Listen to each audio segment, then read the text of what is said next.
بسم الله الرحمن الرحيم الحمد لله وكفى والصلاة والسلام على الحبيب المصطفى صلى الله عليه وعلى آله وسلم تسليما كثيرا. صلي وسلم على محمد. إن الله وملائكته يصلون على النبي يا أيها الذين آمنوا صلوا عليه وسلموا تسليما. صلي وسلم على محمد. رب اشرح لي صدري ويسر لي أمري واحلل عقدة من لساني يفقه قولي. إخواني أخواتي أبنائي بناتي أصدقائي صديقاتي أعزائي عزيزاتي أعدائي عدواتي, mes ennemis et mes ennemis, mes amis et mes amis, mes frères et sœurs, mes fils et mes filles, أحفادي حفيداتي, mes petits-fils et mes petites-filles. Assalamu alaikum wa rahmatullahi wa barakatuhu, que la paix d'Allah subhanahu wa ta'ala, sa miséricorde et ses bénédictions soient sur vous, mes frères et sœurs, mes fils et mes filles, mes petits-fils et mes petites-filles, et tout ce que vous voulez, partout dans le monde.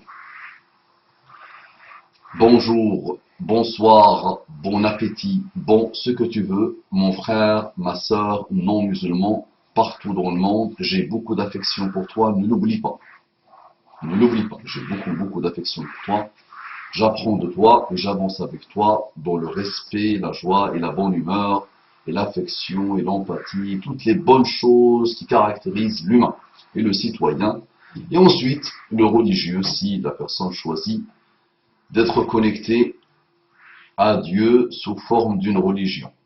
Sachant que, comme vous savez, il n'y a qu'une seule religion qu'Allah a agréée pour l'humanité, à vous de la chercher, Inch'Allah, doucement mais sûrement. On entre directement dans le vif du sujet. Un frère me dit, un fils me dit, ou un petit-fils, s'il veut, Inch'Allah, me dit, Salamu alaikum. D'abord, merci pour votre réponse si rapide.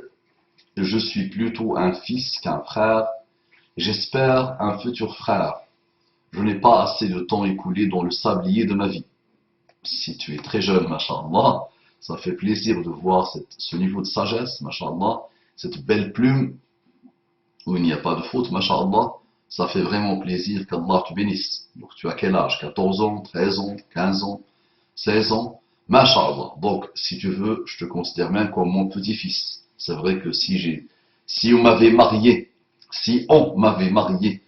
au moment où il fallait me marier, j'aurais pu avoir un petit-fils de ton âge, ou même plus âgé que toi.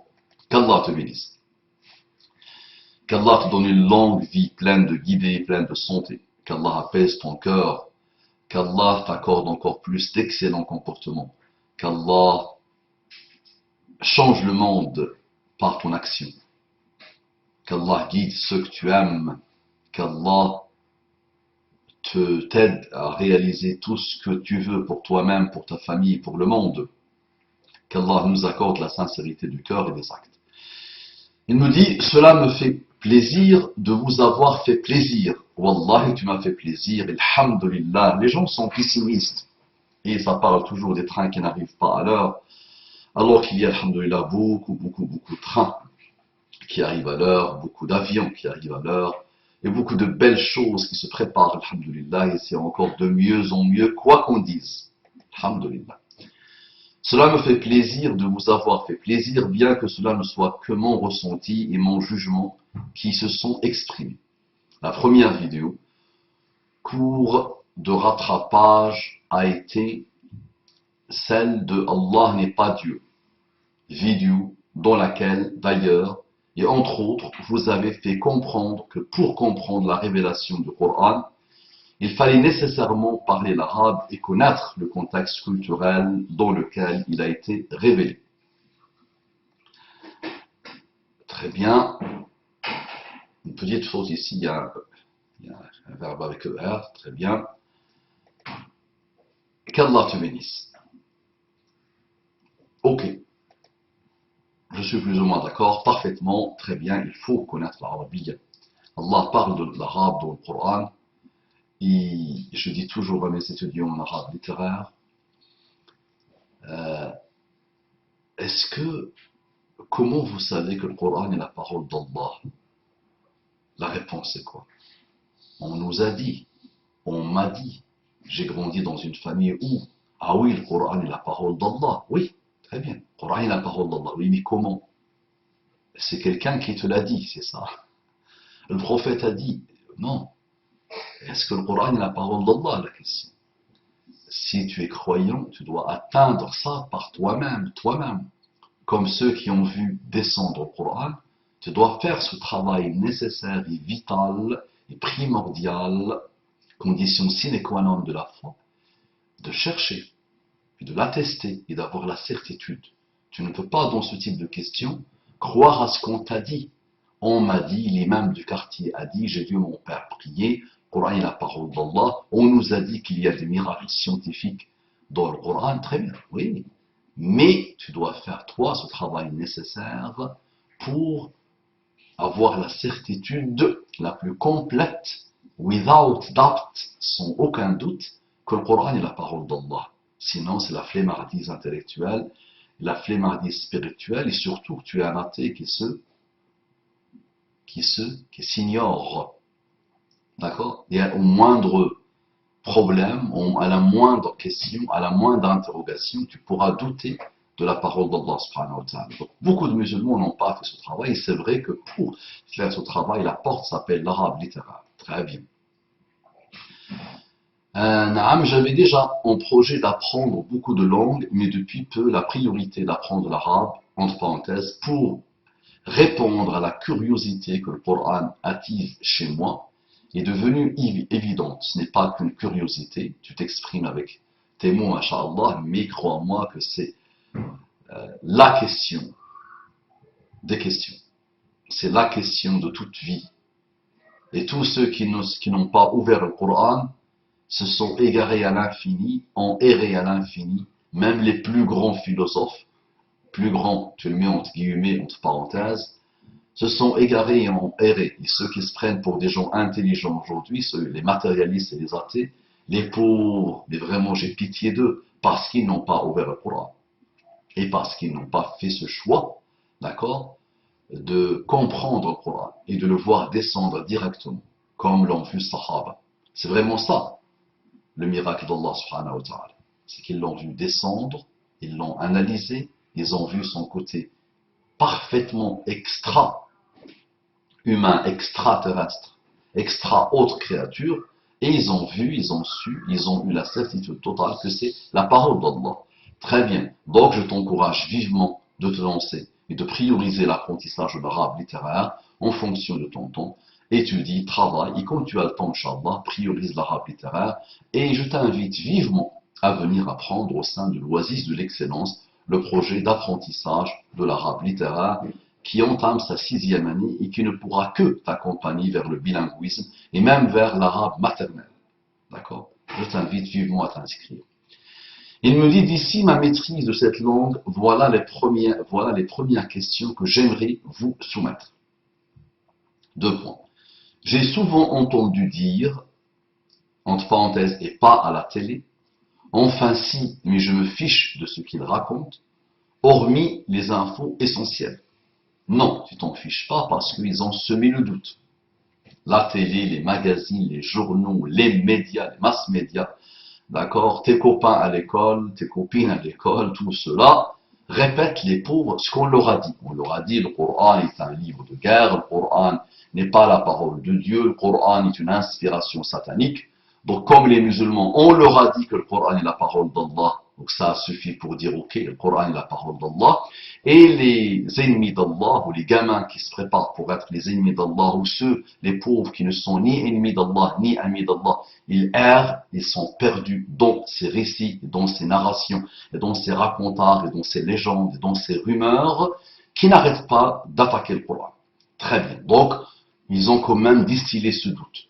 Donc, il me dit, j'ai souvent entendu, entre parenthèses l'histoire de la télé, que le Coran contenait beaucoup de sourates qui sous-entendaient un appel aux armes. Est-ce vrai? Et que cela le soit ou non? Quel est votre avis sur le sujet? Donc j'ai souvent entendu que le Coran contenait beaucoup de sourates qui sous-entendaient un appel aux armes. Est-ce vrai? Et que cela le soit ou non, quel est votre avis sur le sujet? Très bien, donc nous sommes dans un monde de paix totale. Les humains n'ont jamais priorisé la guerre, n'ont jamais fait la guerre. Toute l'histoire humaine a été des rivières de bonheur et de paix et de douceur et de gentillesse. Il n'y a pas eu des millions, peut-être même des milliards de morts, rien. Donc c'est le fameux monde de paix totale. D'accord? L'humain, puisqu'il sait que par définition, il est un homme de paix, une créature de paix, qui n'a pas lancé des guerres inutiles, injustes, se dit que puisque Dieu lui-même, ou cette notion métaphysique qui s'appelle Dieu des Arabes, a évoqué la guerre ou le combat, ou le fameux jihad dans le Coran, ce Dieu ne peut pas être le bon Dieu. Ce Dieu est un Dieu sanguinaire. Cette notion métaphysique a été inventée par un fou furieux du 7e siècle qui s'appelle Mahomet. Tu vois? Donc le raccourci est très facile. L'humain est un être de paix. Aujourd'hui, l'humain ne fait que distribuer le bonheur et la paix dans le monde. Donc, il se pense plus Dieu que Dieu, puisque Dieu évoque des versets de guerre dans le Coran. Très bien. Il fallait ce postulat de base pour que tu puisses comprendre un peu ce que je vais essayer de dire, Inch'Allah. Et que cela le soit ou non, quel est votre avis sur le sujet? Donc à partir d'aujourd'hui, tu vas te débarrasser de cette fainéantise intellectuelle, s'il te plaît, et tu vas commencer toi aussi à ne plus les laisser dire et être dans l'immobilisme. D'accord? Donc tu vas commencer à bouger un peu, à être rigoureux, vigoureux, plein de tonicité, plein de vivacité intellectuelle, plein de curiosité intellectuelle et spirituelle, et tu vas commencer à vérifier les dires. Et nous sommes, alhamdoulilah, dans une époque où nous avons le recul nécessaire sur beaucoup de choses qui se sont passées dans l'histoire humaine et musulmane. Nous avons des millions de livres et nous avons des milliards d'endroits sur Internet où on peut aujourd'hui vérifier les dires. Facilement en plus, très facilement. Donc, c'est ce que j'ai fait personnellement, mais avant de te dire ce que j'ai fait, je vais te donner quelques versets. Laissons le Coran parler lui-même, répondre lui-même à ta question. Donc, Allah subhanahu wa ta'ala nous dit dans le Coran, si nous avions fait descendre ce Coran sur une montagne, tu l'aurais vu s'humilier et se fondre par crainte d'Allah. Et ces paraboles, nous les citons aux gens afin qu'ils réfléchissent. Donc si nous avions fait descendre ce Coran sur une montagne, tu l'aurais vu s'humilier et se fondre par crainte d'Allah. Et ces paraboles, nous les citons aux gens afin qu'ils réfléchissent. Ce n'est qu'une interprétation d'un verset du Coran, mais il résume parfaitement le Coran. Donc tu vois, le Coran par lui-même dit de lui-même cela. Va vérifier les autres productions des humains et tu vas être étonné. Le Coran est particulier. Le Coran est déroutant. Et tant que tu es loin de lui, tu es dégoûtant et dégoûté de la vie. Mais le Coran, c'est vrai, il est déroutant. Non. Il est bizarrement bizarre quand tu as la culture de n'importe quel endroit, de n'importe quelle époque. Quand tu ouvres le Coran, c'est vrai qu'il est étonnant. Il ne ressemble pas à la production humaine. Donc le Coran fait des éloges à lui-même. Nous avons fait descendre. Ce nous avons, c'est qui? C'est Mahomet. C'est un humain. D'accord? Ou c'est Allah. Continuons. Tu vas comprendre pourquoi je te cite quelques versets. Donc ça, c'est le verset de la sourate Al-Hashr, verset 21. Un autre verset. Certes, ce Coran guide vers ce qu'il y a de plus droit. Certes, ce Coran guide vers ce qu'il y a de plus droit. Et il annonce aux croyants qui font de bonnes œuvres qu'ils auront une grande récompense. D'accord? Donc tu ne veux pas connaître ce qui est plus droit, et plus adroit, et plus juste que Allah lui-même. Allah dit dans le Coran, fait dire dans le Coran, que certes, ce Coran guide vers ce qu'il y a de plus droit. Et il annonce aux croyants qui font de bonnes œuvres qu'ils auront une grande récompense. Garde ta question en tête, s'il te plaît. Ne sois pas déconcentré. Continuons. Donc ça, c'est le verset 9 de Surat al-Isra. Un autre verset.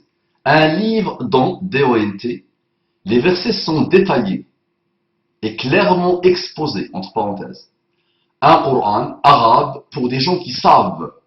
Un Coran arabe pour des gens qui savent. Annonciateur d'une bonne nouvelle et avertisseur. Mais la plupart d'entre eux se détournent. C'est qu'ils n'entendent pas.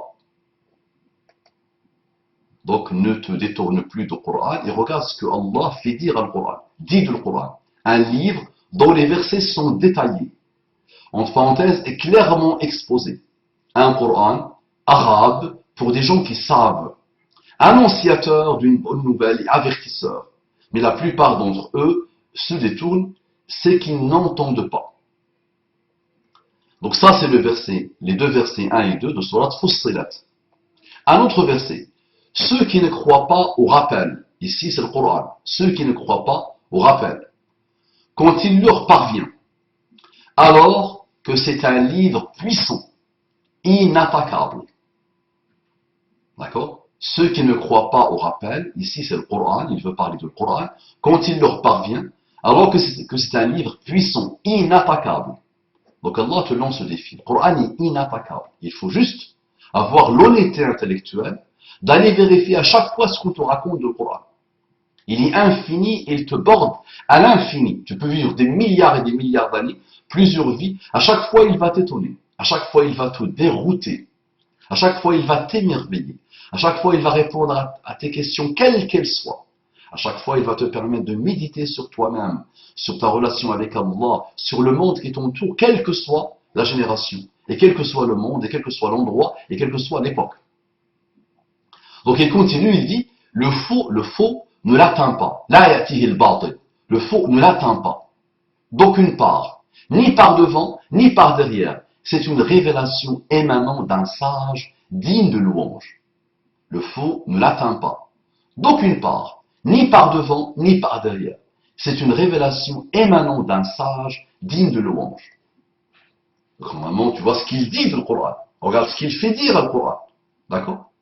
Donc, ça doit se vérifier.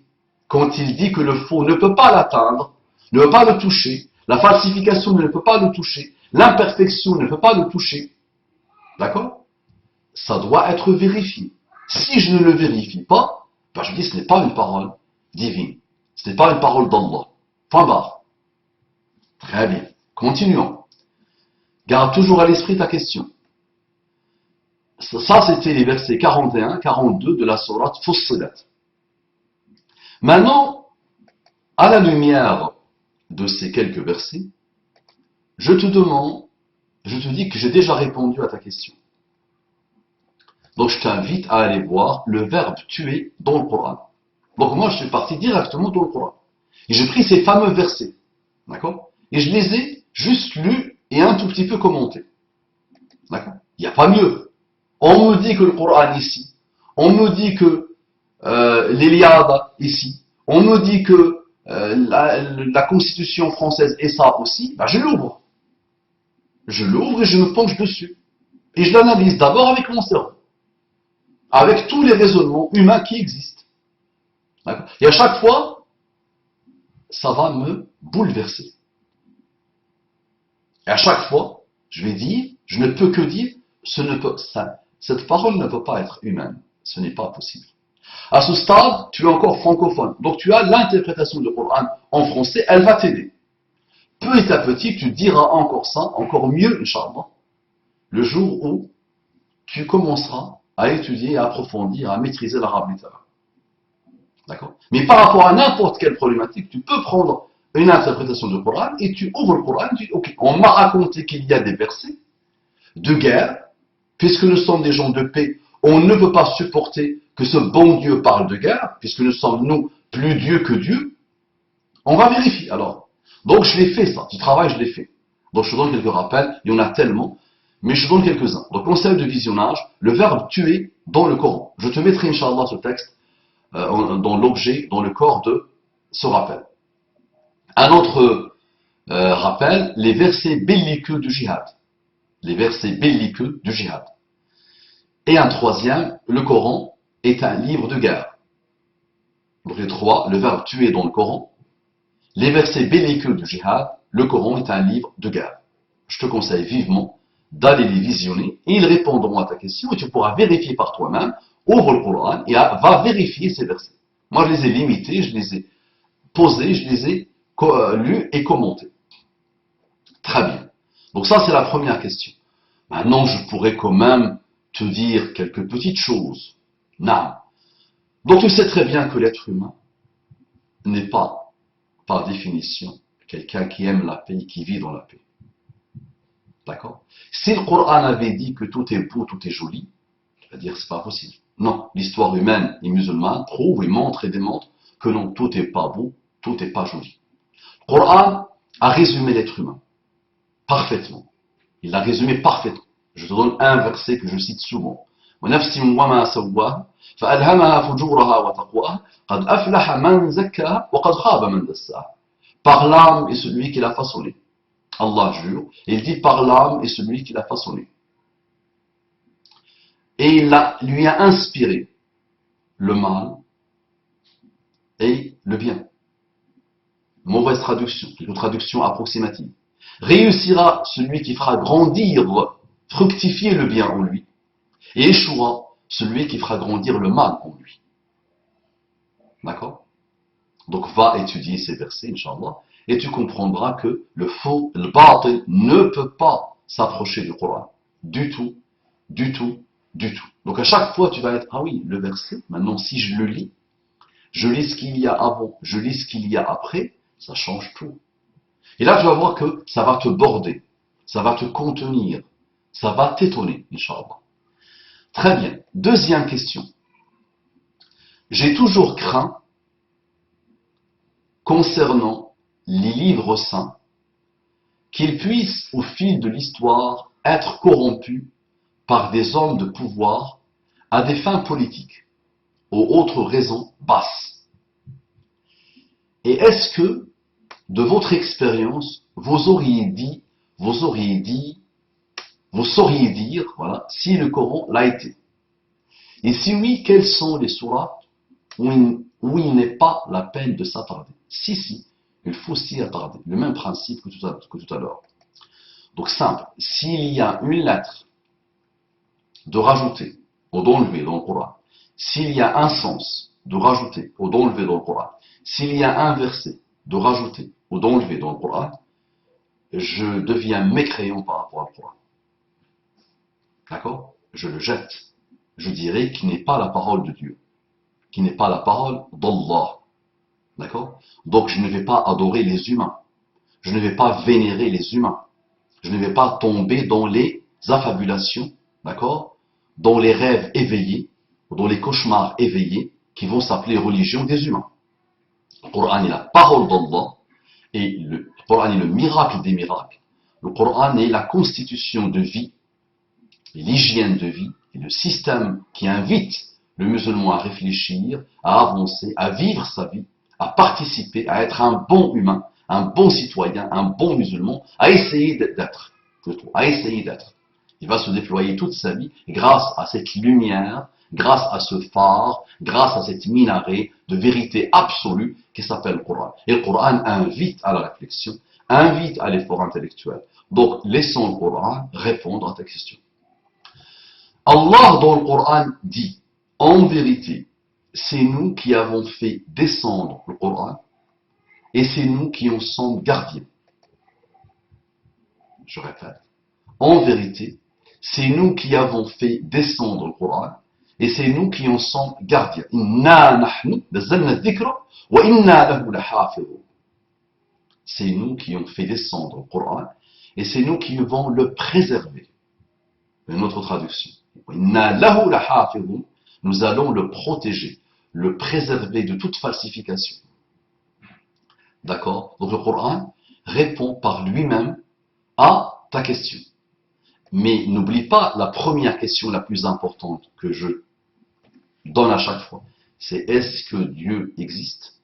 Si oui, est-ce que le Coran est sa parole? Point barre. Est-ce que Dieu existe? Si oui, est-ce que le Coran est sa parole? Et qu'est-ce qu'il attend de moi s'il existe? Pourquoi il m'a créé? Les réponses, toutes les réponses se trouvent dans le Coran. Tout en t'invitant à faire un travail intellectuel très très approfondi. D'accord? Donc, prends n'importe quel écrit humain, prends n'importe quelle Bible, il y en a des variantes et des variantes, prends n'importe quelle Torah, prends ce que tu veux, l'Ancien Testament, le Nouveau Testament, prends n'importe quelle pensée humaine, prends n'importe quelle production humaine, et tu verras l'humain dedans. Tu vas me dire, jusque-là, tu n'as pas dit grand-chose. C'est vrai. À partir du moment qu'on prend ce raisonnement simple et simplé, moi, je suis l'homme le plus heureux du monde. D'accord? J'aime l'intelligence humaine, naam. J'aime l'approfondissement des choses, naam. D'accord? Et j'aime que la personne soit honnête, que l'humain soit honnête. Malheureusement, souvent, ils ne sont pas honnêtes. Ils sont malhonnêtes, malheureusement. Donc, l'humain, on voit son intervention dans les choses humaines produites par des humains. Prends n'importe quel livre, prends n'importe quelle Bible, prends n'importe quelle Torah et tu verras. Tu vas dire oui, c'est simple. On voit rapidement que c'est des histoires, des narrations, on voit des choses bizarres, incompréhensibles, sanguinaires, mauvaises. On voit celui qui écrit s'auto-congratule, se jette des fleurs, le pauvre. Ça, c'est la production humaine. Il y en a eu des millions et des millions d'écrits humains, d'accord, de pseudo-religions humaines, de religions révélées, mais qui ont été falsifiées par les humains. Allah n'a pas dit dans le Coran qu'il va préserver la Torah ou l'Évangile. Non. Donc il a laissé les hommes de religion, il a donné ça aux hommes de religion, mais sans dire que c'est lui qui va préserver. Donc les hommes de religion, les humains, génération après génération, ils ont falsifié. D'accord? Le Coran ne peut pas être falsifié, ya Habibi, parce que Allah a promis qu'il va le préserver. Allah menace son prophète. وَلَوْ تَقَوَّلَ عَلَيْنَا بَعْضَ الْأَقَاوِيلِ لَأَخَذْنَا مِنْهُ بِالْيَمِينِ وَلَقَطَعْنَا مِنْهُ الْوَتِينَ. Allah, imaginez si c'est Muhammad sallallahu alayhi wa sallam qui a écrit au 7e siècle le Coran, il n'aurait pas pu se dire cela. Il n'aurait pas pu dire, si j'invente une parole et je dis que c'est la parole d'Allah, Allah il va couper ma veine jugulaire. Imaginez, si c'est Muhammad sallallahu alayhi wa sallam qui écrit ça, il ne peut pas s'attaquer à ce point. D'accord? Donc si il invente des paroles, on va le prendre, on va le et on va couper sa veine jugulaire. Regarde là, le niveau de menace.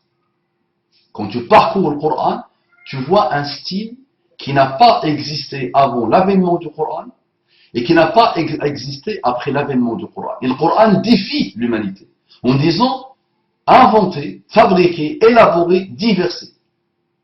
Élaborer quelque chose qui ressemble à ce Coran. Et il dit aussi, vous ne pourrez pas. C'est impossible. Pas possible. Et c'est vrai. Va vérifier et tu vas voir. Maintenant, moi je dis tout le temps, et Wallah, j'aimerais bien, Inch'Allah, un jour pouvoir faire une thèse autour de ça. Et j'aimerais bien un jour que des gens comme toi fassent des thèses autour de ce type de choses, pour savoir si le Coran est falsifié ou pas. Simple, très simple. La production des humains avant l'avènement de Muhammad sallallahu alayhi wa sallam. 5e, 6e siècle. Très bien. Qu'est-ce qu'ils ont produit? Ou même depuis Adam, qu'est-ce que l'humanité a produit? Comme texte, comme écrit, comme production intellectuelle, comme chose religieuse. Très bien. Et tu compares. Tout type de comparatifs vont te montrer, te démontrer que le Coran est unique. Très bien. Et tu prends tout ce qui a été produit après. Toutes les bonnes œuvres, tous les chefs-d'œuvre, toutes les choses qu'on a mis sur le dos des religions. Et tu compares. Et nous, là, on a ce que les chrétiens ont connu dans leur religion, qui est à la base une religion révélée, que Allah a voulu pour un endroit donné, pour une époque donnée. Allah n'a pas voulu que la religion chrétienne soit une religion universelle. Allah n'a pas voulu que la religion juive soit une religion universelle. C'était un message envoyé à une époque donnée, à un peuple donné et à un endroit donné. D'accord? C'est une perversion totale de ramener la religion juive en Europe.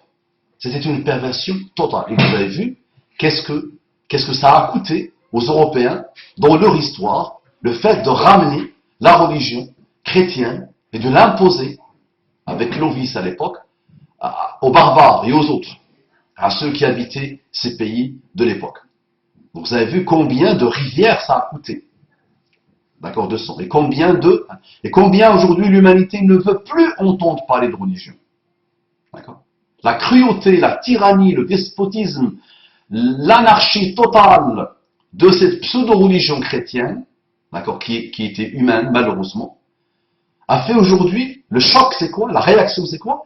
C'est que ceux qui tirent les ficelles du monde aujourd'hui, les matérialistes et les athées, puisqu'ils ont vu ce que la religion chrétienne a fait, ils ont eu comme réaction de dire toutes les religions se valent, toutes les religions se ressemblent, toutes les religions poubelles, on va devenir nous les dieux de la terre. On n'a pas besoin de Dieu, nous sommes les dieux de la terre. Avec notre morale à nous, avec nos valeurs à nous, on n'a pas besoin de Dieu. Et c'est là vraiment, donc vous voyez, c'était très dangereux, d'accord, de prendre une parole falsifiée, d'accord, un système falsifié, et de le mettre dans un endroit qui n'a rien à voir avec en plus. Qu'est-ce que l'Europe a à voir avec Jésus, avec Isa? Isa, qu'est-ce qu'il a à voir avec l'Europe? Mais est-ce qu'il est né en Europe? Est-ce qu'il a des yeux bleus? Est-ce qu'il a grandi là? D'accord? Donc la falsification n'est pas une mince affaire, mon frère. Si un mot est falsifié, pas besoin. Moi, je dis, je deviens mécréant. Je ne crois pas au Coran s'il est falsifié. D'accord? Maintenant, ouvre le Coran et tu verras. Et prends n'importe quel verset et défie ceux qui te disent que le Coran est falsifié. Dis-leur, ok, ben, très bien. Et elle est où la falsification? Bismillah. Positionnons cette falsification, sortons-la et analysons-la. Mais la question est mal posée. Pourquoi on parle de Coran falsifié ou pas falsifié? Avant, il faut parler, est-ce que Dieu existe ou pas? Et est-ce que le Coran est la parole de Dieu? D'accord? Est-ce qu'il y a quelque chose de semblable, qui peut ressembler, d'équivalent, ou qui se rapproche du Coran? Est-ce que l'humanité a pu produire quelque chose qui ressemble au Coran? D'accord? Le Coran, tu sais, le Coran, c'est des millions et des millions et des millions et des millions et des millions d'études sur le Coran, des millions de livres, Coran, d'analyses. Et à chaque fois, on découvre et on redécouvre de nouvelles choses, subhanallah. Un nombre de versets limité qui a changé la face du monde et qui nous demande génération après génération un travail intellectuel pour comprendre le Coran et pour tirer les merveilles de lumière et de paix qui vont nous permettre de vivre en paix avec Allah, avec nous-mêmes et avec les êtres humains. Et c'est pour ça, les musulmans qui ont porté le Coran tout au long de l'histoire, quand tu analyses leur histoire, tu vas te dire, c'est vrai que c'est incomparable avec ce que ont fait ceux qui ont falsifié leur religion. D'accord? Il y a eu des erreurs par-ci par-là, mais quand tu vois le global, et je te demande d'étudier l'histoire des musulmans faite par les non-musulmans, honnête, d'accord? Honnête, il faut qu'ils soient honnêtes. Tu vas voir que c'est vrai qu'ils ont porté le Coran. Tu vas te dire, c'est pas possible que... Et je donne un exemple pour que tu puisses comprendre. Tu connais les tribunaux d'inquisition. Tu as entendu parler des tribunaux d'inquisition, n'est-ce pas? Tu sais que tu imagines ce que tu veux comme art de torture, comme modèle de torture, comme système de torture. Tu ne pourras pas atteindre ce que les hommes d'église ont atteint quand ils ont inventé les tribunaux d'inquisition. Quand ils ont mis en place les tribunaux d'inquisition et quand ils ont commencé à torturer. D'accord? Va étudier ça et tu vas être... Torturer les musulmans et les juifs. D'accord? Tu vas me dire jusque-là, il est où le Coran? On va parler de quelqu'un qui a dirigé cette Ummah, un khalifa musulman. Un exemple parmi tant d'exemples. Le sultan Salim, le khalifa Salim, Salim le terrible, comme disent les non-musulmans. Salim le sanguinaire, comme le présentent les non-musulmans, ce sanguinaire. Quand il a vu ce que l'Espagne de Ferdinand et d'Isabelle ont fait des musulmans et des juifs, Il a tout fait pour sauver. Donc il a envoyé des convois pour sauver ces musulmans et ces juifs, musulmans et juifs, il les a sauvés, des tribunaux d'inquisition, d'accord? Mais c'est pas ça c'est pas pour ça que je te raconte ça. C'est que lui aussi a décidé, puisque les chrétiens font cela aux musulmans, il a décidé de chasser tous les chrétiens qui vivaient dans l'empire ottoman, l'empire musulman de l'époque, d'accord? Qui était un vaste empire, d'accord? Des 6 millions de kilomètres minimum. Un vaste empire. Donc il a décidé de chasser les chrétiens. Ça veut dire très bien. C'est cette réflexion humaine. Les chrétiens nous font ça, mais les chrétiens ont un plus par rapport à nous. Eux, ils ont falsifié leur religion, ils ont introduit l'humain dans leur religion. Ils ont trahi le message de Dieu, d'Allah. Donc eux, ils se sont surpassés dans les pires atrocités, connues et inconnues, imaginables et inimaginables. Donc la réaction d'un humain musulman, très bien, c'est de dire moi aussi je vais faire comme eux. Soit je vais les massacrer, soit je vais installer des tribunaux d'inquisition, soit je vais les chasser. Lui, il s'est dit, je vais les chasser. Le moufti de l'époque, donc l'homme de religion de l'époque, le grand imam, le théologien de son époque, il lui dit non. Impossible. L'islam, le Coran, Mohammed sallallahu alayhi wa sallam, nous a interdit de faire cela.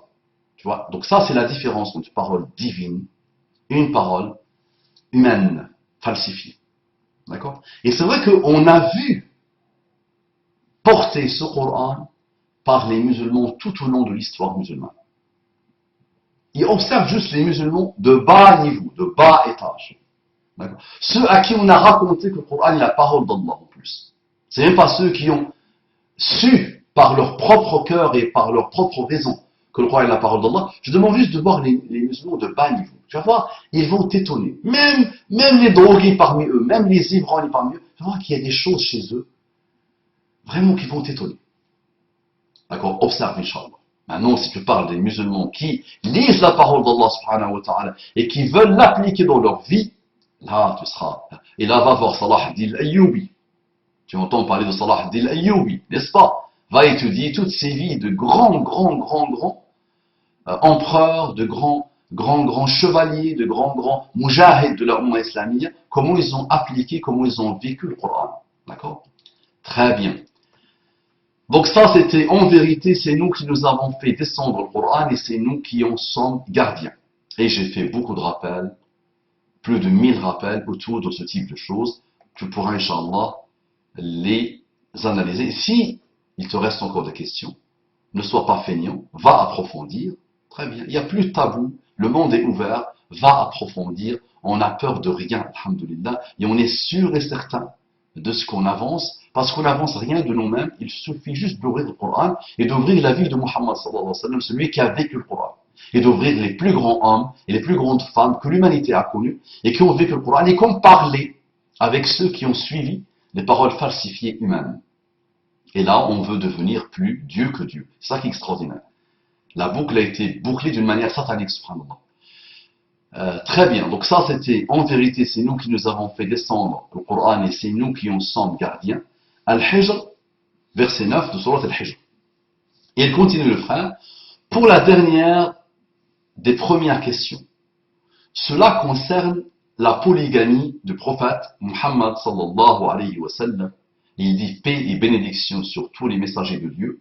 Donc tu crois en Dieu. Déjà, tu crois en Dieu.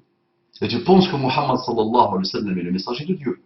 Bah, ça fait de toi un musulman. Tu me dis salam alaykoum. Je ne sais pas encore si tu es musulman ou pas, mais d'après tes questions, tu n'es peut-être pas encore musulman ou tu ne sais pas encore si tu es musulman ou pas. Donc si tu parles de Dieu et tu parles de Muhammad sallallahu alayhi wa sallam comme messager de Dieu, bah, tu es musulman, tu es croyant mon frère. Si tu ne l'as pas encore dit, il faut que tu dises Ashhadu an la ilaha illallah wa ashhadu anna Muhammadan Rasulullah sallallahu alayhi wa sallam. Puisque tu parles de Dieu, donc tu sais que Dieu existe, tu as la certitude que Dieu existe, et tu présentes Muhammad sallallahu alayhi wa sallam comme messager de Dieu, ça fait de toi un croyant complet, un musulman. Donc pour la dernière des premières questions, cela concerne pas avec un T, la polygamie du prophète Muhammad sallallahu alayhi wa sallam, il met paix et bénédiction sur tous les messagers de Dieu, entre parenthèses. Est-ce que le Coran invite à la polygamie? Donc ne sois plus feignant, tu poses la question, bah, tu pars vérifier. Donc je vais te lire comment le Coran parle de la polygamie.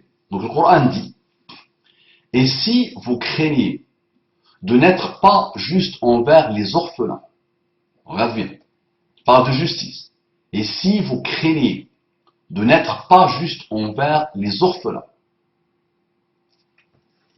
polygamie, les orphelins, justice, tu vois, déjà ça, c'est pas des humains qui peuvent dire cela. D'accord. Ce verset, subhanallah, il est étonnant. Vraiment. Les humains auraient dit, ah bah, je suis un tel, je vis dans telle époque, j'ai vécu dans tel endroit, à telle année, je vous informe que il y a la polygamie, l'homme doit se marier, peut se marier avec plusieurs femmes. Et là, je présente la polygamie parfaitement. Voilà le Coran ce qu'il dit.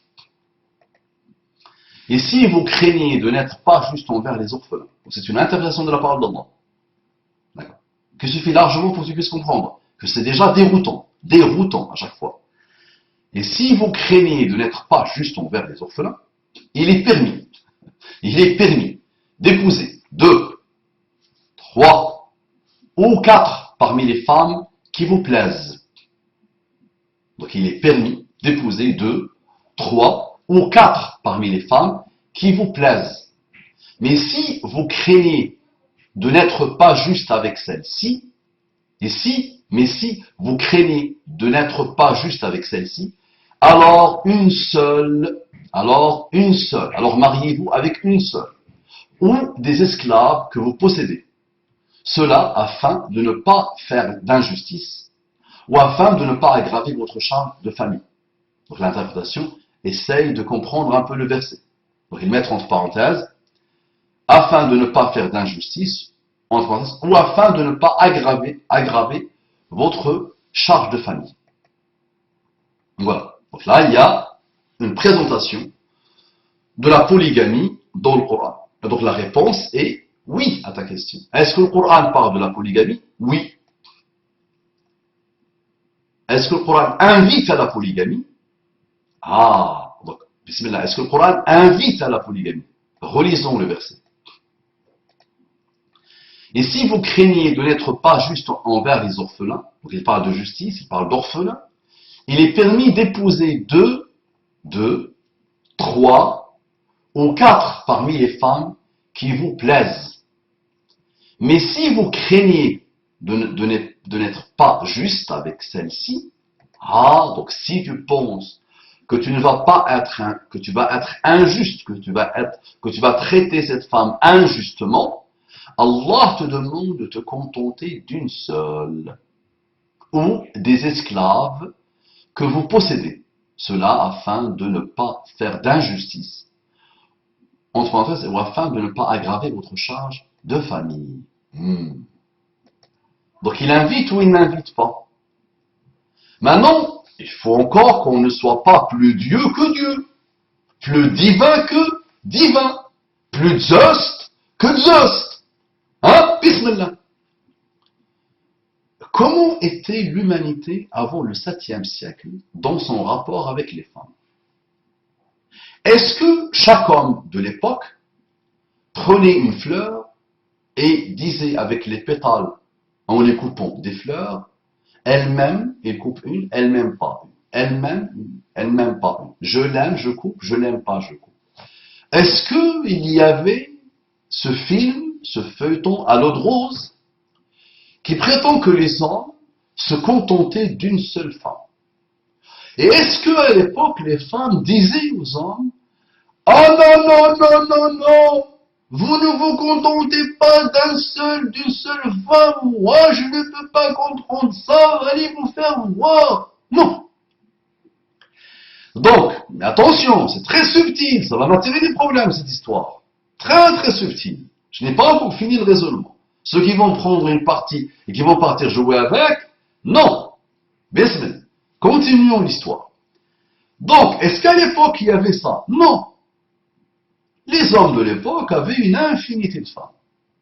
N'est-ce pas? Ils avaient deux, trois, quatre, des esclaves, ils faisaient ce qu'ils voulaient.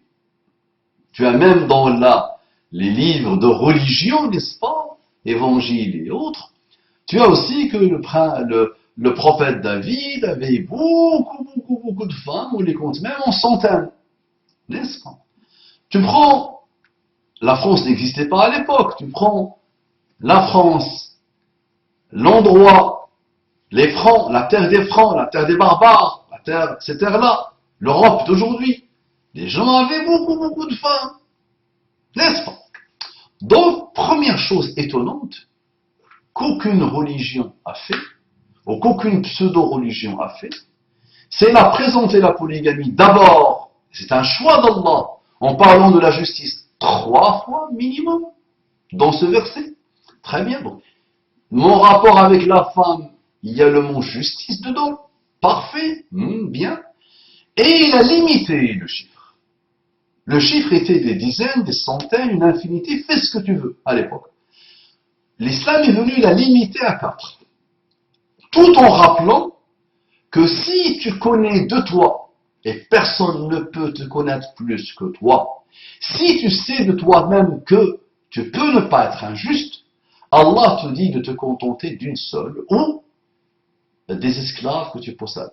On a déjà parlé d'esclavage, j'ai fait 5 heures non-stop sur l'esclavage et je peux vous étonner avec l'esclavage si vous n'avez toujours pas compris. Ça marche. Donc, première chose, donc il parle de justice et il te dit que si tu sais que tu ne veux pas être juste avec tes femmes, contente-toi d'une seule femme. Très bien. On a parlé d'avant l'avènement de l'islam. Parlons d'après l'avènement de l'islam. Parlons d'aujourd'hui. Cette période où l'être humain est plus divin que Dieu, l'être humain est plus omniscient que Dieu, l'être humain est plus juste que Dieu, l'être humain est plus paisible que Dieu, très bien. L'être humain aime le droit des femmes plus que Dieu. Parlons de cette époque, n'est-ce pas? Billahi alayk, quand tu lis l'histoire de ceux qui ont façonné l'athéisme et le matérialisme, et je t'invite à le faire, tu verras que ils avaient beaucoup de femmes, ils vivaient avec beaucoup de femmes, ils couchaient à droite et à gauche. Et tu vois que celui qui écrit la biographie ne dit rien. Ah oui, il trouve des excuses, pas de problème, il te présente même ça comme quelque chose d'extraordinaire, ses rapports avec les femmes. Diderot aimait plus 3 femmes. Il était marié, mais aimait en même temps 3 sœurs, dont une homosexuelle. Il couchait à droite et à gauche, il aimait des femmes. Tu te présentes ça comme quelque chose de beau, d'accord? L'autre te dit, un grand producteur, je pense, ou un grand acteur hollywoodien te dit, j'ai couché avec 12 000 femmes, 12 000 et quelques femmes, il les a comptabilisées, 12 000, subhanallah. Et tu vois tes hommes politiques, tu vois un peu leur vie, tu vois tes stars et tes starlettes, d'accord? Les starlettes et les stars, n'est-ce pas? Tu vois une relation idyllique entre un tel et un tel, et finalement il a trouvé qu'il couche avec une femme, il est infidèle. Tu vois le fameux sportif et les fameux sportifs et les fameux et les fameux. Une infinité totale depuis l'aube de l'humanité jusqu'à aujourd'hui. Tu vois que l'homme se trouve tout le temps, en continu, avec plusieurs femmes, cachées, où il explore rapidement le corps d'une, il dit, ah, vous savez, l'amour, c'est beau, mais ça ne peut pas durer en une seconde, ou un instant, en une fraction de seconde, ça disparaît, c'est vrai, l'amour. La relation avec la femme, c'est vrai, la monotonie, ça s'installe, il faut pimenter le couple, donc on va aller dans l'échangisme, on va parce qu'il faut du piment, il faut maintenir le couple, et pour le maintenir, il faut aller faire de l'échangisme. Ça ne me dérange pas que mon homme couche avec plusieurs, parce que ça permet à mon couple de... Tu entends tout et n'importe quoi. Et tu vois tout et n'importe quoi. D'accord? Et ces mêmes personnages-là, qui ont façonné le matérialisme et l'immoralisme et l'athéisme, d'accord, viennent parler de la polygamie dans le Coran. et de la polygamie de Muhammad sallallahu alayhi wa sallam. Muhammad sallallahu alayhi wa sallam était polygame. Oui. Tu as parlé que de Muhammad sallallahu alayhi wa sallam. La majorité écrasante de ses compagnons était polygame. Moi, je ne fais que des constats, attention. Jusqu'à là, je ne t'ai pas encore donné mon avis. Même si, est-ce que je peux donner un avis sur un jugement d'Allah? Si je le fais, quoi? Je dis, ah, la polygamie c'est bien, ah, la polygamie c'est pas bien. Ah, moi je suis pas d'accord avec la polygamie. Si je lui dis, je deviens mécréant. Ah, je ne veux pas ça pour moi. Mon frère. D'accord. Mais on peut analyser des choses. On peut rappeler des choses, c'est vrai. Très bien. Donc, les compagnons, d'accord, la plus belle génération, les plus beaux humains que l'humanité a connus, collectivement, c'est cette génération des Sahaba. Eux, majoritairement, étaient polygames. Très bien. Tabi'un, ceux qui sont venus après les Sahaba, qui appartiennent aussi à une très belle génération, de laquelle Muhammad sallallahu alayhi wa sallam a été élogieux, malgré toutes les guerres qu'il y a eu. Ces tabi'un étaient polygames. Tabi'uhum, ses successeurs, leurs successeurs, étaient polygames. Oui, majoritairement. Jusqu'à quand? Pendant 1350 ans à peu près, la Ummah était polygame. Les musulmans étaient polygames.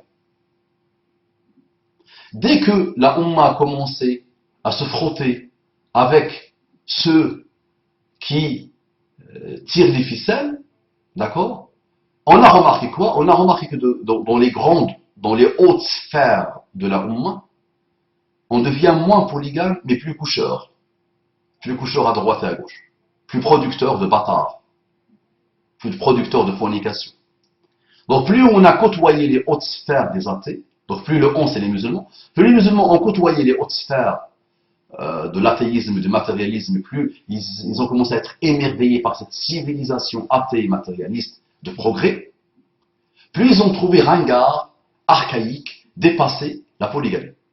Donc plus ils ont commencé à se marier, à avoir une seule femme, mais à coucher à droite et à gauche, mais pas à être polygame. Le peuple a continué pendant 1350 ans à peu près à être polygame. Simple, comme bonjour, va voir la famille du grand-père et de l'arrière-grand-père, de l'arrière-grand-mère de tes amis musulmans de France et d'Europe. Jusqu'à là, Mustafa n'a pas encore donné son avis, attention. Il fait un constat d'une histoire, l'histoire de la polygamie. D'accord? Les peuples aussi étaient polygames, ça n'a pas pris. Jusqu'à l'avènement, attention, de ceux qui tirent les ficelles aujourd'hui, les matérialistes et les athées, qui n'ont aucun respect pour la femme, aucun. Parce que tu dis, ah, Diderot, ah, Victor, l'homme aux 10 000 femmes. Victor Hugo, l'homme aux 10 000 femmes. Camus, Albert Camus, ah oui, beaucoup de femmes, il aimait beaucoup les femmes. La femme, vous savez, dans la vie d'Albert Camus, la femme a été quelque chose de, voilà, il a inspiré, blablabla. Tu vois, le biographe, il te fait de belles merveilles. Belles merveilles. Zola, oui, Zola, vous savez, la monotonie de son mariage a fait qu'il a dû avoir une deuxième, mais pas, oui, polygamie, on appelle ça, maîtresse, amante, pourquoi pas, très bien. Donc ça, c'est l'homme. L'homme, il est un peu, l'homme, il n'est pas la femme, d'accord? Je n'ai rien dit, attention, l'homme n'est pas la femme n'est pas l'homme. L'homme est fabriqué d'une manière, la femme est fabriquée d'une manière. Aujourd'hui, ils sont tous les deux kiff-kiff, malheureusement. On les a rendus kiff-kiff. Il y a quelques années, 80% des hommes étaient infidèles. Aujourd'hui, plus de 80% des femmes sont infidèles. Parce que ça cherche le piment. La monotonie, tout ça, ça fait que ça cherche le piment. D'accord? Le piment de la vie.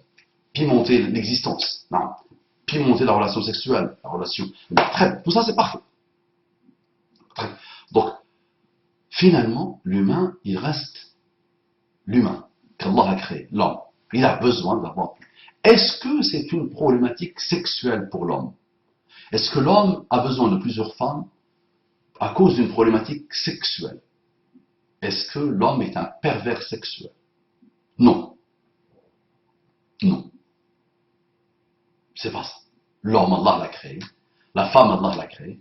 Chacun a ses spécificités et ses particularités. D'accord?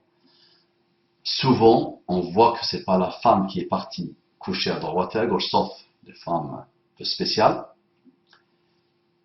C'est souvent, tu entends qu'elle a vu, elle a trouvé dans ses messages, elle a trouvé dans ses mails deux acteurs, la star et la starlette mondiaux, elle a trouvé des choses qui veulent dire, qui sous-entendent, qui sont claires, qui couchent à droite et à gauche, donc il décide de divorcer, un grand divorce, ça lui rapporte à elle des millions d'euros. Très bien. Donc, le Coran a fait quoi? Le Coran a dit que si tu te sens capable d'être juste, tu peux te marier avec 2, 3, 4. Allah connaît sa créature. D'accord? Est-ce que le mariage est un couple où chacun possède l'autre, où chacun vénère l'autre, où chacun adore l'autre? Non. Est-ce qu'on vit sur terre pour que moi j'adore ma femme, mon épouse, et qu'elle m'adore et qu'elle me vénère? Non. On a des jugements d'Allah.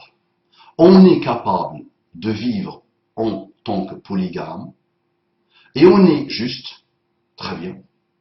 Tu peux, fais ce que tu veux. De toute façon, aujourd'hui, la polygamie est interdite, mais tout le monde est polygame, non? Sauf qu'ils le font en cachette. Ou sauf, ils le font aujourd'hui, ils te disent même des émissions complètes sur ça. L'échangisme, ça passe à coucher à droite, ça couche à droite et à gauche, l'homme couche avec toutes les femmes touchent à l'œil, c'est un choix de vie, pimenté de la vie. D'accord? Donc aujourd'hui, ils sont polygames, mais cachés. Sans assumer la responsabilité d'un couple. Couple à 3, ou couple à 4, ou couple à 5. Sans avoir l'honnêteté intellectuelle et la véracité intellectuelle pour dire voilà, j'étais l'épouse. Je les aime toutes les deux, je les aime toutes les trois, je les aime toutes les quatre, et je suis injuste avec toutes les deux, avec toutes les trois, avec toutes les quatre. Il y a des jalousies, oui, mais les sentiments humains, non, la jalousie est un sentiment humain. Ce qui est interdit, c'est ce que la jalouse va faire, c'est ce que le jaloux va faire comme acte mauvais. La colère existe, je peux être colérique, mais ce qui est interdit, c'est ce que va produire ma colère. D'accord? Est-ce que je dois donner mon avis? Toujours pas. Maintenant, revenons à l'état actuel du monde. Et je vais te rappeler quelque chose dans la religion d'Allah. Tu sais que le mariage avec une seule femme peut être interdit. Tu le sais ou pas? Tu le sais pas, bah tu l'apprends. Donc le mariage lui-même avec une seule femme peut être haram, illicite.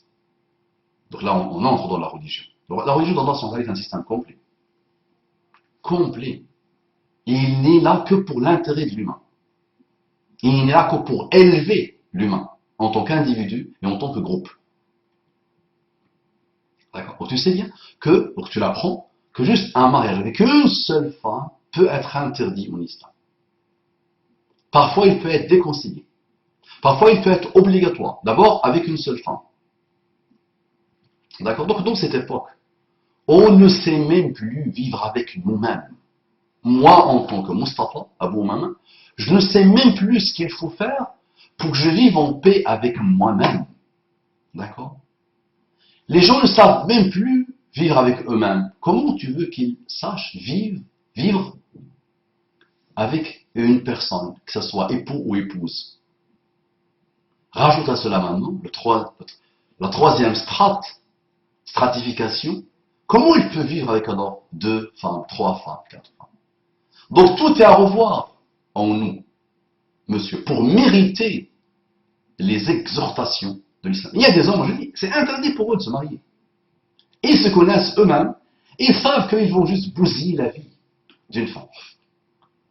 D'accord? C'est pas là l'interdiction, attention. L'interdiction, tu vas la chercher. D'accord?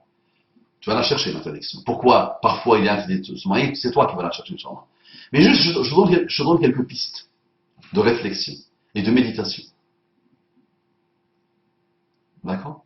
Donc, moi-même, je viens de famille où sur les 50 dernières années, j'ai eu accès même à des contrats de mariage, celui de ma propre mère, celui de quelques tantes, j'ai eu accès à ces contrats de mariage, et j'ai vu, subhanallah, j'ai lu, dans leurs contrats de mariage, c'est-à-dire sur les 50 dernières années, la sabiqata wa la lahiqata.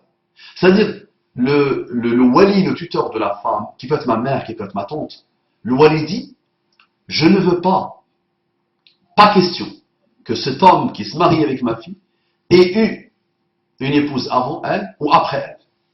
Donc les Arabes sont tombés dans les mêmes pièges. Donc c'est pas la France d'aujourd'hui qui appelle au combat de la polygamie définitivement. Non, c'est que les Arabes, sur les 50 dernières années, une fois qu'ils ont commencé à être manipulés et ils ont commencé à côtoyer cette belle civilisation polygame à l'infini, débaucher à l'infini. Même si la polygamie ne veut pas dire sexe, attention, elle ne veut pas dire envie sexuelle, c'est autre chose que ça. Ça la présente en parlant de justice, monsieur. Justice sociale, justice économique, justice morale, beaucoup de justice pour pouvoir parler de la polygamie, monsieur, madame. D'accord? Donc, ce n'est pas n'importe qui peut être polygame, on a. Et ce n'est pas n'importe quelle femme peut être co-épouse. Donc, tout est à refaire. Il faut reformater. D'abord, il faut que les musulmans répondent à la question, est-ce que Dieu existe? C'est ça, c'est la question. Qu'est-ce que c'est que la foi en Dieu? Est-ce que le Coran est la parole de Dieu? D'accord? Et après, ils vont essayer de comprendre, Inch'Allah, le pourquoi du comment de ces jugements d'Allah subhanahu wa ta'ala. Mais, ce qu'il faut se dire, c'est que c'était pratiqué par toute la planète. Le Coran est le premier à limiter le chiffre et à lier la polygamie à la justice. Là, tu dis, Ashhadu an la ilaha illallah wa ashhadu anna Muhammadan Rasulullah sallallahu alayhi wa sallam. Ce que l'humanité connaît depuis une centaine d'années, ça c'est la débauche intellectuelle, la débauche spirituelle, la débauche morale, lancée par ceux qui tirent les ficelles qui s'appellent les matérialistes athées. Point barre. Et qui n'ont aucune leçon à apporter aux autres. D'accord? Qui n'ont aucune leçon à apporter aux autres. Mais vraiment. Et qui ne peuvent pas imposer leur moule à l'humanité. Maintenant, il y a des choses dérangeantes aujourd'hui par rapport à la polygamie. Quand je fais mes conférences, quand je me déplace, parfois j'ai des gens qui ne sont même pas encore mariés avec une, qui me posent déjà la question sur la polygamie. La 2, la 3, la 4. Le pauvre, il ne sait même pas se marier avec lui-même. Il ne s'est même pas encore marié avec une. Et on sait à 80% qu'il va lui bousiller sa vie et qu'ils vont finir dans le divorce au bout de quelques mois.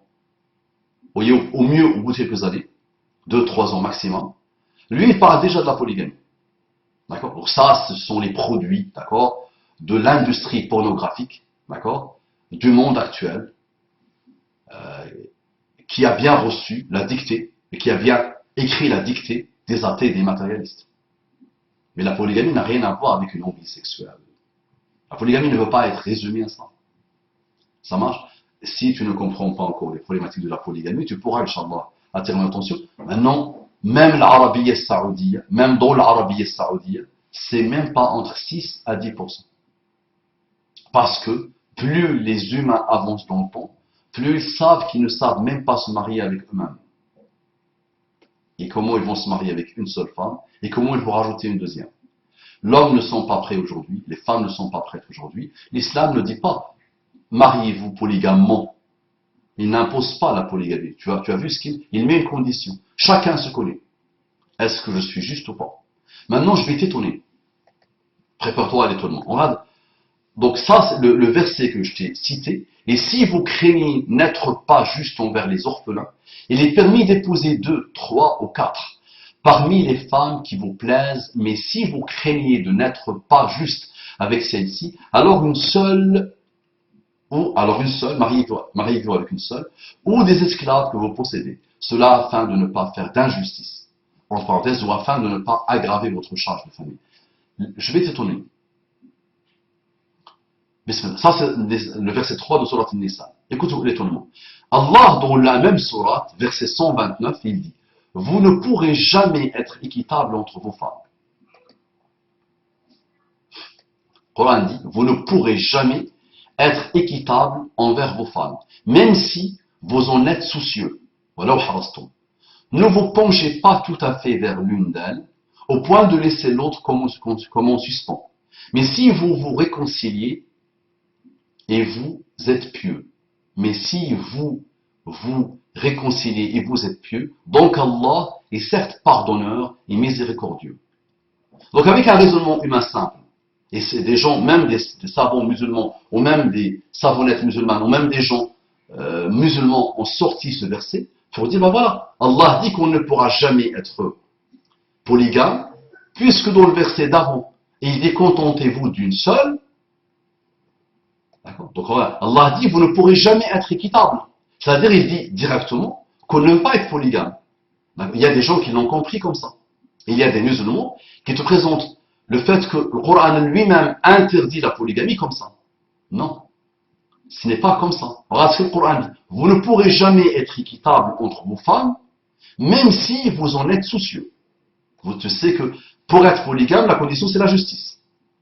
Donc Allah lui-même te dit qu'il t'a créé, il te dit tu ne pourras jamais être équitable. Donc il aurait pu dire, donc je t'ai interdit la polygamie. Mais regarde ce qu'il dit. Ne vous penchez pas tout à fait vers l'une d'elles, au point de laisser l'autre comme en suspens. Mais si vous vous réconciliez, vous êtes pieux, donc Allah est certes pardonneur et miséricordieux.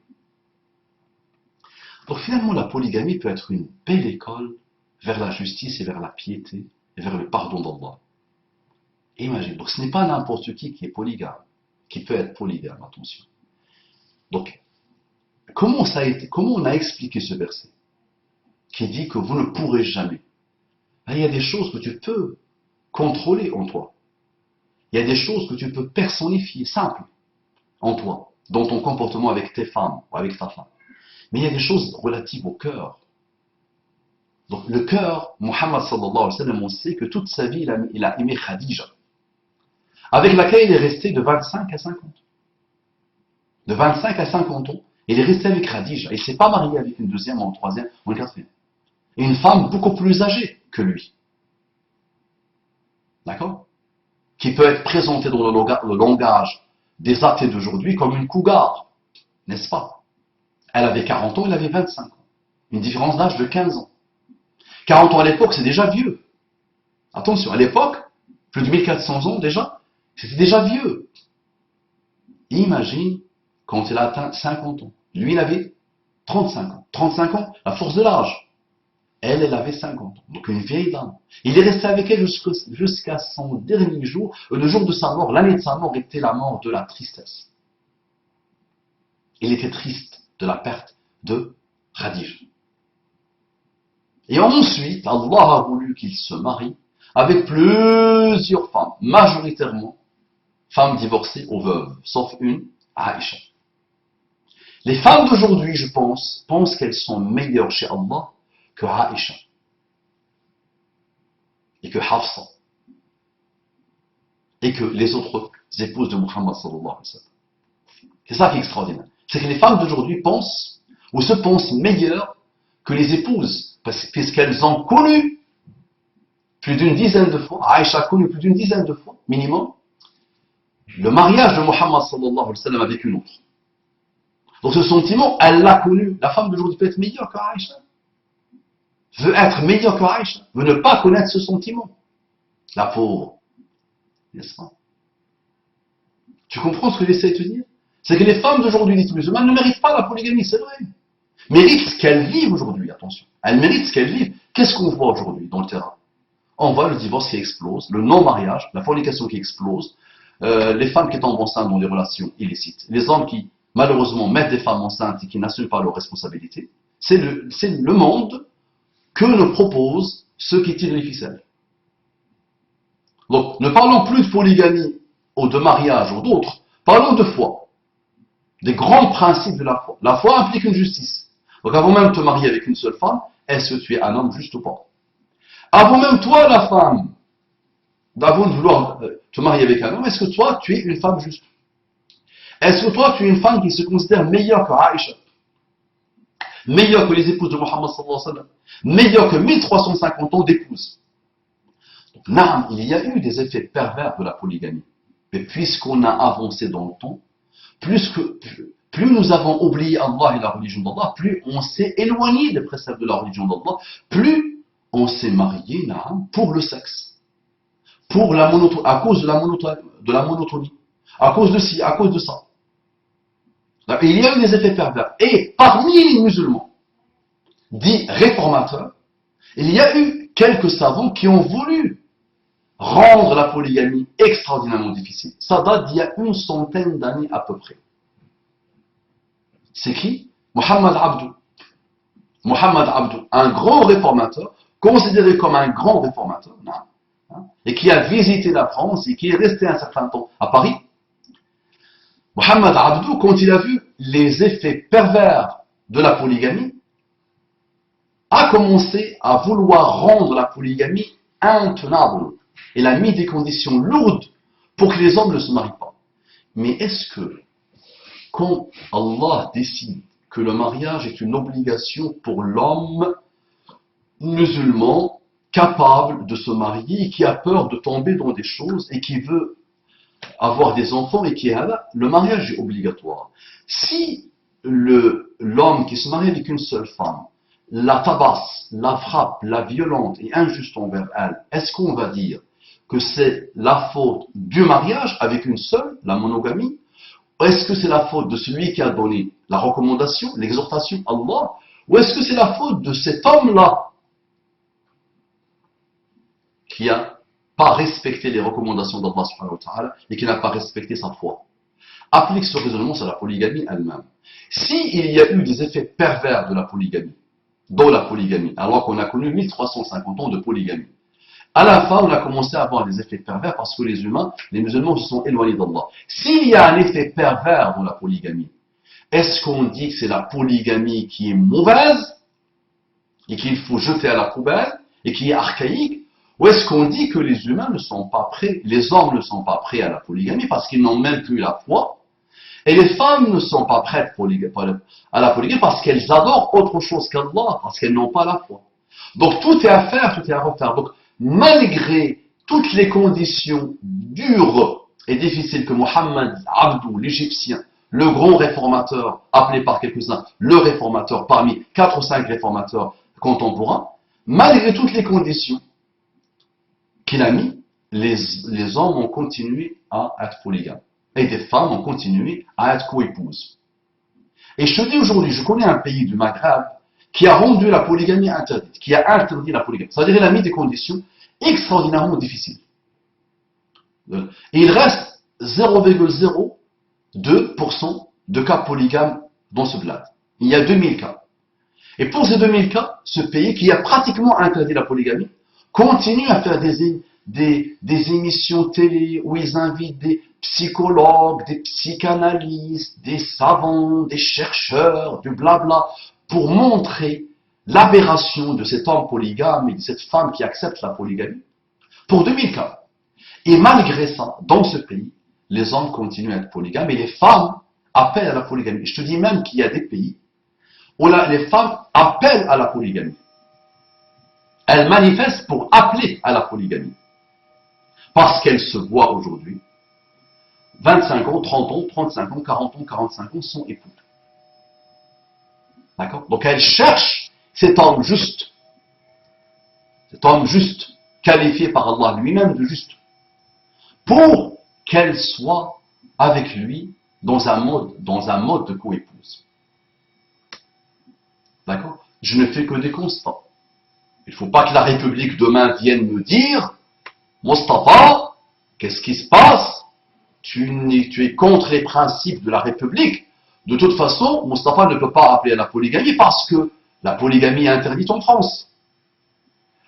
Les athées sont polygames, les francs-maçons sont polygames, chacun couche à droite et à gauche, que pour la bestialité malheureuse de leur âme, d'accord? Mais la polygamie aujourd'hui, contractuellement parlant, est interdite en France. Donc moi, on me pose une question sur la religion d'Allah et est-ce que la polygamie est présente dans la religion d'Allah? Est-ce que maintenant je peux refuser la polygamie? Est-ce que je peux dire que je ne suis pas d'accord avec le verset? Si je le fais, je deviens mécréant. Est-ce que toi, tu veux devenir mécréant? Non.